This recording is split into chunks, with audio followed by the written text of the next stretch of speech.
ጉድ በል ጎንደር! አሁን ነው ጨዋታው የተጀመረ። አሁን ነው አጀንዳው የመጣው።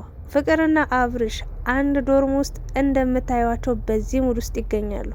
ማታ ይመስለኛል ወይ ዛሬ ጠዋት አንድ ቪዲዮ ተለቆ ነበር። እሱም እንግዲህ አብርሽና ፍቅር ሲሳሳሙ መኪና ውስጥ ሲሸኛኙ እያወሩም አንድ ላይ ታይተዋል ማለት ነው። ሶ ፍቅርን አድርሷት ይሁን ምን ይሁን አላቅም፣ ወይ ደግሞ እዛ ጠብቃው ቆሞ አውርቶ ስሟት ምናምን ይሁን ስትሄድ እሱ መኪናውን እየነዳ ሲሄድ አንድ ቪዲዮ ተለቆ ነበር። ያ ልጅ የለቀቀው እንግዲህ በጣም ተናዶ ተበሳጭቶ እንዴት ሴት ልጅ ላይ በዚህ ልክ እንዲማግጣል ባለጌ ነው ምናምን እያለ ለቆ ነበረ። ብዙዎቻችሁ እንግዲህ መነጋገሪያ አድርጋችሁት፣ ብዙ ሰዎች ዩቲዩብ ላይ ፖስት አድርጋችሁት ነበር። እኔ ደግሞ አጋጣሚ ከላሱ ያልነበርኩም አላየውም። አሁን ነው የመጣሁት። ሁሉ ነገር ሳይ ነግሬያችሁ ነበረ። ፍቅር ለሩታ እንደማታስብ ነግሬያችሁ ነበረ። ፍቅር የራሷን ህይወት እያመቻቸች እያስተካከለች ነው። ወይ አብርሽን ወጥመድ ውስጥ ለመክተት ነው፣ ወይ ደግሞ ለሩታ እያገዘች ነው፣ ወይ ደግሞ አብርሽንም አሁንም ያላለቀ ፍቅር አለባት የልጅነቷ ነው የሚልም ነገር አለ። ታዲያ ዛሬ አብርሽና ፍቅር እንዴት በዚህ ሙድ ሊመጡ ቻሉ የሚለው ነገር እንግዲህ አብርሽ ምንም እንደማያውቅ ነው የሚያስመስለው። ግን ጥፍጥ ያለች 2 ቀን አብረው እንዳደሩ ነው ፍቅር እየተናገረች የምትገኘው። በዛ በመሀልም እንግዲህ እንዲህ እየተላላጡ ራቁቱን ሆኖ ፍቅርም እንዲህ እየተላላጠች አንድ አልጋ ላይ ሆኖ ሄርሜላ ደርሳለች። ኦኦ ተብሏል፣ እሪ ተብሏል። ሄርሜላ ምን አይነት ነገር ሊሰማት ይችላል? ሄርሜላ ጉድሽ ፈላ፣ ጉድሽ ፈላ ማለት አሁን ነው። ነግሬሽ ነበረ አጥርተን ጠልጥዬ አብርሹ ሽማ እንጂ ባላይ ሆንም ብዬ ነግሬያችሁ ነበረ። እኔ የገረመኝ የፍቅር ብልግና ነው። አብርሽም እኮ አላት መቼ ጀምሮ ነው እንደዚህ ባለግሽው አላት። መቼ ጀምሮ ነው ከመቼ ጀምሮ ነው እንዲሆንሽው አላት። እና ፍቅር የድሮ ስርዓቷ፣ የድሮ ጨዋነቷ፣ የድሮ ስርዓቷ፣ ስነ ስርዓቷ ከንግግር ጀምሮ በጣም ጨዋ ነበረች እና ቤተሰቧን ሁሉ የምታስመርቅ ነበረች። አሁን ላይ ግን በቃ ከአህያ ጋር የዋለች ጊደር ፈስተምራ ትወላለች እንደሚለው ማለት ነውና እንደፈለጋችሁ መናገር ትችላላችሁ። የፍቅር ደጋፊዎች አይመለከተኝም ስለ እናንተ ማለት ነው። ምክንያቱም እዛ ጋር የምታረገውን የምትናገረውን ነገር እንጂ እዚህ ጋር መጥቼ የማወራ ምንም የተደበቀ ከካሜራ ጀርባ ያለ ነገር አላወራውም። እኔ በጣም የሚያስጠላ ነገር እንዳረገች ነው ማለት አይቀፋትም ወይ? በዚህን ያህል ደረጃ ሴት ልጅ ወርዳ እኔ ድራማ የሚሆኑ ቲያትርም ምንም ይሁን ምንም አልሰማችሁም፣ ግን በዚህ ልክ ያስጠላል። በቃ እያረገችው ያለችው አክቷ፣ ንግግሯ፣ በቃ ድርጊቶቿ ሁሉ ነገር የሚያስጠላ ነገር ነውና መጀመሪያ ስትመጣ ለፍቅር ለሩታ ደጋፊ ሆና ነው የመጣችው። መጀመሪያ ተጎዳው ብላ ብዙ ታሪኮች ተፈጥሮ ነበረ። ከዛ ደግሞ ያ ነገር አበቃ አለቀ ሲባል ከአብርሽ ጋር ገጠመች።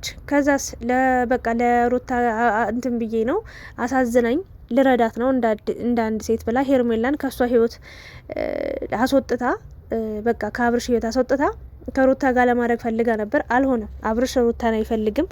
ምንድነው ያለው ነገር? ድጋሚ መጣ ደግሞ ሄርሜላን ይቅርታ አድርጊልኝ አለቻት ማለት ነው።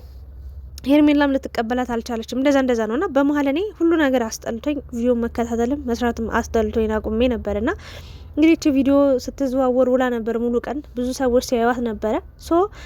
ፍቅርና አብርሽ አንዳንዶቹ በቃ ያልተቋጨ ፍቅር እንዳለ የልጅነት እሷም በቃ የማይረሱት ትልቅ የሆነ ፍቅር እንዳለባቸው በድብቅም በቃ ማድረግ እንደሚፈልጉ ኢቭን እሷም ፍቅርም የራሷ ህይወት ቢኖራትም አብርሽ የራሱ ህይወት ቢኖረውም ኖርማል ነው። በቃ አላ አብረው ይማግጡ እየተደባበቁ የወስልቱ አይነት ነገር ነው። ተመልካችም እየፈቀደላቸው ያለው በዚህ መንገድ ነው። እኔ በትልቁ ኤክስ ነው የማረገው።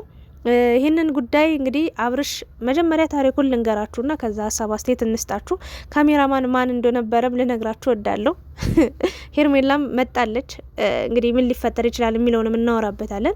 እንግዲህ አብርሽ ተኝቶ አባ ፍቅር የኔ ማር የኔ ወለላ የኔ ስኳር እያለች ነበር ስትቀሰቅሰው የነበረው ፍቅር ማለት ነው። አንድ ዶርም ውስጥ ነው ያሉት። የአብርሽ ቤትም መስሎኝ ነበር መጀመሪያ፣ ወይም ደግሞ የፍቅር ቤትም መስሎኝ ነበር፣ ግን አይደለም። እዛው ከተማ ውስጥ እዛው አዲስ አበባ ውስጥ ነው እንግዲህ የሆነ ዶርም ውስጥ ያሉት ማለት ነው። ታዲያ ስትቀሰቅሰው ሲነሳ ደነገጠ።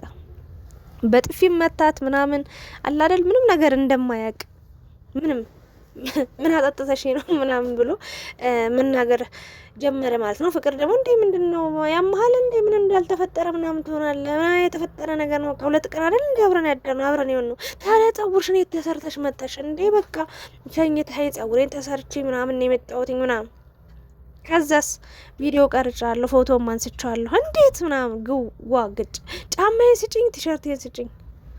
ወጦ ሊሮጥ ማለት ነው። በቃ መታየት አይፈልግም። እና በጣም የገረመኝ ነገር ባጭሩ ድራማ ነው፣ እውነቱን ልንገራችሁ እና ድራማ ነው። እኔ ፍቅርን በዚህ ብልግና አልጠብቃትም፣ ግን እኔ አሁን ፍቅር ያናደደችኝን ፓርት ልንገራችሁ። ማንም ከራሱ አስበልጦ ለሌላ ሰው እንደሚያስብ መጀመሪያ ድራማ እንደሆነ ልነግራችሁ እወዳለሁ አስረግጬ። ግን ይህን ነገር ድራማ ነው እያልኩ ባወራ ምንም ፋይዳ ስለሌለው አሁን በቪዲዮ መሰረት ነው ሀሳብ አስተያየት ልሰጥ የምችለው። ሶ አብርሽና ፍቅር ተመካከሉ ያደረጉት ነገር ይመስለኛል። ግን አሁን እኔ ስለዛ ስላልተፈጠረው ነገር ሳይሆን ማውራት ያለብኝ አሁን አብርሽና ፍቅር አንድ ዶርም ውስጥ ተገኝተዋል። ለዛውም አብርሽ እንዲራቆቱን ሆኖ ፍቅር እየነካካችሁ እየደባበሰችው ነው ያለችውና ምን ልላችሁ ፈልጌ ነው ምንስ ቢሆን ምንም እኔ አላቅም። ፍቅርን በዚህ ልክ እኔ አልጠብቃትም። ለድራማም ቢሆን እንዴት ነው? አረ ይደብራል። በጣም የሚያስጠላ ነገር ነው እየሆነ ያለው። ሶ አብርሽ እንግዲህ ያዙ ይልቀቁኝ ሲል ነበረ። መጨረሻ ላይ የለበሰውን ቲሸርትም የለበሰውንም ጫማ አስወልቀው ነው አልጋ ላይ እንዲቀመጥ ካደረገችው አስፈራራችሁ። በቃ ፎቶ አለ በትነዋለሁ ፖስተዋለሁ ምናምን ብላ ማለት ነው።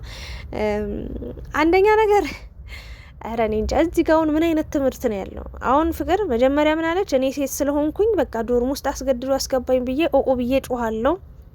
አንድ ይህንን ያዙልኝ። ሁለት ደግሞ የሆነ ማስፈራሪያ ፎቶ አንስቻለሁ ምናምን ነገር በቃ እንዴት ነው 2 ቀን ሙሉ አንድ ሰው ላይ አያውቅም የሚችለው ነው? ወይንስ ባለፈው 2 ወር ሙሉ በሉት ምንም ራሴን አላውቅም ብሎ ሩታን አንዴ ሲያስጨንቅ አንዴ ሄርሜላን ሲያስጨንቅ የከረመው ነገር በአሁኑም ድጋሚም ተደገመ እንዴ? እንደዛማ ከሆነ አንቺ ምራሽን አታውቂም ማለት ነው። እና እንደዛ ሆኖ እያለ ፎቶ እንደቀረጸችው እንደነሳችው ሲያቅ ተናዷል። አጥፊልኝ ቢላትም ልታጠፋለት አልቻለችም። ታዲያ ፍቅር ይህንን ነገር ልታደርግ የቻለችው ወይ ደግሞ እንዴት ልትገኝ ቻለች? ከአብርሽ ጋር እንዴት በዚህ ወቅት በዚህ ጊዜ አብረው አንድ ላይ ሊሆኑ ቻሉ? ሊገኙ እንዴት ቻሉ? አብርሽስ እንዴት አውቆ ነው አላቅም ያለው? በቃ አብረው የሆነ ነገር ካረጉ በኋላ ለተመልካች ለማሳመን ድብቅ ካሜራ በራሳቸው አስቀምጠው ነው ይህንን ቪዲዮ ልክ ፍቅር አስገድደው እንደሆነ ሊያስመስል ነው? አሁንም በፍቅር ሊያሳብብ ነው? ወይስ ደግሞ ፍቅር የእውነትም በቃ ከአብርሽ ጋር የመሆን ፍላጎት አላት? ወይስ ደግሞ ለሩታ ልትበቀልላት ነው? ወይስ ደግሞ ሄርሜላን ከአብርሽ ለይታ ወደ ሩታ ለመውሰድ ነው ያሰበችው? ወይስ ደግሞ አብርሽ እስከዛሬ ሩታም ላይ ፍቅርም ላይ ሄርሜላም ላይ ላጠፋው ጥፋት ልትበቀሉ የመጣች ይመስላችኋል? እስኪ በእናንተ ግምት። እኔ ፍቅር በዚህ ልክ ስለማልጠብቃት የሆነ ምክንያት ቢኖራት ነው ይሄ ልጅ በቃ በቃ ያዙ ይልቀቁኝ ሲል ነበረ። ማለት ማንም ተቆጭ የለውም፣ ተቆጣጣሪ የለውም። እንደፈለገ ይሄዳል፣ እንደፈለገ ይመጣል፣ የፈለገውን ነገር ያደርጋል፣ ከፈለገው ሴት ጋር ይሆናል። አንድ ሳምንት ሄርሜላ ጋር ይሄዳል፣ አንድ ሳምንት ሩታ ጋር፣ አንድ ሳምንት ፍቅር ጋር ምናምን። ይሄ ነገር በቃ ሊቆጣጠሩት አልቻሉም። ሶ ፍቅር አንድ ሀሳብ መጣላትና ይሄ ልጅ ማጥመድ ፈለገች። ሜቢ በቃ የምትይዝበት ነገር ነው ብዬ አምናለሁ። ግን ካጠመደችውም እርግጠኛው የምነግራችሁ ነገር ለሩታ አዝና አስባላት ሳይሆን ለራሷ እያመቻቸች እንደሆነ ነው የምንረዳው። እና ሄርሜላ መጀመሪያም ያንቺ አልነበረም። በነገራችን ላይ ልትናደጅም አይገባም። ባየሹ በሰማሹ በእርግጥ ያየሹ ነገር ሁሉ የሰማሹ ነገር ነው ለማለት ይከብዳል። የሰማ ብቻ ከባድ ነው። በአይን የታየ ነገር ደግሞ እጅግ በጣም አደገኛ ነገር ነው። ሄርሜላ ቢቀርብሽ ነው አሁን አብርሽ ምንም እንዳልተፈጠረ ምንም እንደማያውቅ ነው። አሁንም የሆነ ፍቅር እንድትወቀስ አለ አይደለ? የሆነ እሱ እውነተኛ እንደሆነ በቃ ለተመልካች የሚያሳየው የሚያስረዳውና ካሜራ ቁጭ አድርጋለች ፍቅር። በነገራችን ላይ ሄርሜላ መጣለች። እንግዲህ እስኪ አንድ ላይ ሆናችሁ አብርሽ እስኪ እንደው ከማንም እንደው ሳይሆን ቢቀር ደስ ይለኛል። እንዲህ በሴት ልጅ ጥባጥቤ እንደተጫወተ መቅረት የለበትም። እና ግን በቀልም በበቀል ሾክን በሾክ ከሆነ የትኛው ነው አስተማሪ ሊሆን የሚችለው? የትኛው ነው የተሻለ ሰው ብለን ልናስብ የምንችለው? ፍቅር ቢያንስ ከአብርሽ የተሻለች ነች ብለን ካመንን እሱን የሚጎዳ ነገር ለእሱ ክፋት፣ ተንኮል፣ ወጥመድ አዘጋጅታ ምናምን ነገር ሳይሆን በቃ አይደል በመተው ራሱ ትልቅ ነገር አለ ብዬ አስባለሁ። ትልቅነትን ማሳየት ትችላለች። እና ፍቅር እየሄድሽበት ያለው መንገድ በጣም ያስጠላል። ደባሪ ነገር ነው። ቢያንስ በቃ ፈጣሪሽን ፍሬ ነው የምለው። በቃ የማይሆን ነገር አትስሪ። ያስጠላል ፍቅርዬ። የነበርሽበት ማንነት ይሻል ነበረ። እግዚአብሔርን ነው የምልሽ። ብዙ ነገሮችን ያሳለፍሽበት ብዙ ነገር እኔ እንጃ። በዚህ ልክ ከተመልካች ጋር ራሽን ማዋረድ አለብሽ ብዬ አላምንም። ከዚህ በፊትም ስንቴ ያዋርዶሻል፣ ስንቴ ጥሎሻል፣ ስንቴ ገፍትሮሻል፣ ስንቴ ጥሎሽ ሄዷል አይደል እንዴ? ዛሬ ደግሞ ድጋሚ መጠሽ ስምሽ በመጥፎ ነገር ሚዲያው ሁሉ ስላንቺ ነው የሚያወራው። ለነገ ለልጅሽ አስቢ። ጥሩ ስም ይዘሽ ለፊ ነው የምልሽ።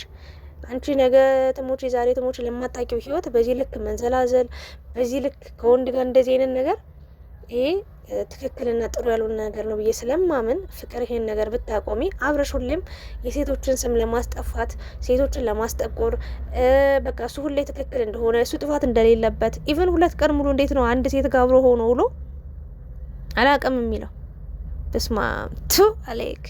ለማንኛውም ሄርሜላ ስታይ ምን የምትል ይመስላችኋል?